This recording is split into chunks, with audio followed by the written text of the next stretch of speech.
Hello everyone, मैं कुमार अनिल।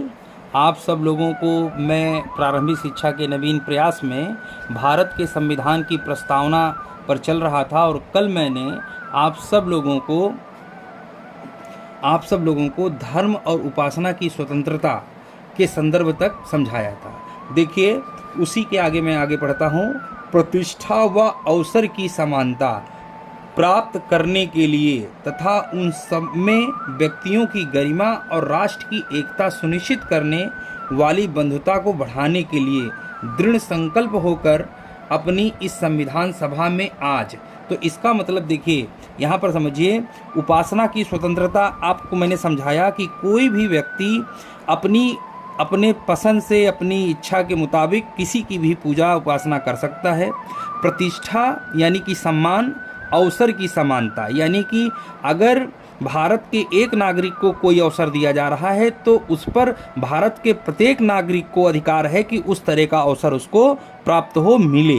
इसीलिए आपको पता होगा कि किसी भी परीक्षा, जैसे आप लोक सेवा आयोग की बात करें, संघ लोक सेवा आयोग की बात करें, उनमें कभी भी किसी भी बच्चे को अगर वो आयु और योग्यता की क्षमता रखता है तो उसे फॉर्म भरने और चयन होने का पूरा अधिकार दिया जाता है। तो अवसर की समानता प्राप्त करने के लिए और उन सब में देखिए, सब में गरिमा और राष्ट्र की एकता यानी कि सम्मान प्राप्त करने का भी उसको अधिकार है, और राष्ट्र की एकता सुनिश्चित करने के लिए यानी कि राष्ट्र एक सूत्र में बंधा रहे, लोग राष्ट्र की संकल्पना को स्वीकार करें और एक राष्ट्र की स्वीकार करने के साथ इस देश को बेहतर संगठित करने की यानी कि भाईचारे को हमेशा बनाए रखें। तो राष्ट्र की एकता को सुनिश्चित करने वाली बंधुता यानी ऐसी बंधुता होनी चाहिए जो राष्ट्र को एक सूत्र में बांधकर रखे। बंधुता बढ़ाने के लिए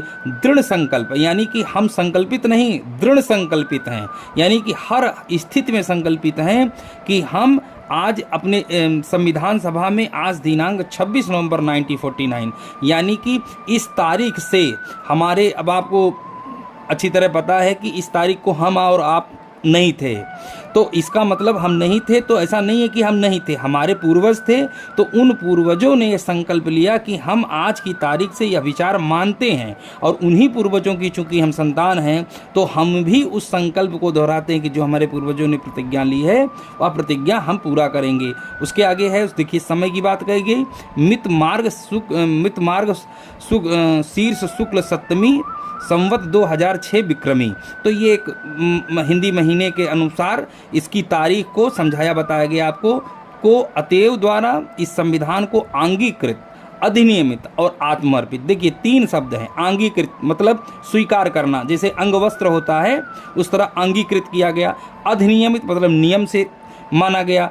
आत्मर्पित मतलब स्वयं को ही समर्पित किया गया। तो यह संविधान की एक प्रस्तावना हो गई, और ये हमारे संविधान की चेहरे के रूप में सबसे पहले आता है। तो इसमें जितनी बातें कही गई हैं वही बातें हमारे संविधान के तमाम अनुच्छेदों से दोहराई बताई गई हैं, और प्रयास किया गया है कि जो कुछ अधिकार इसमें हम देते हैं वह सभी अधिकार हर नागरिक को प्राप्त हो, और जिससे हमारा देश और हमारा संविधान सदा के लिए अखंडित बना रहे और स्वीकार बनी रहे। थैंक यू सो मच आज के लिए। Thank you so much.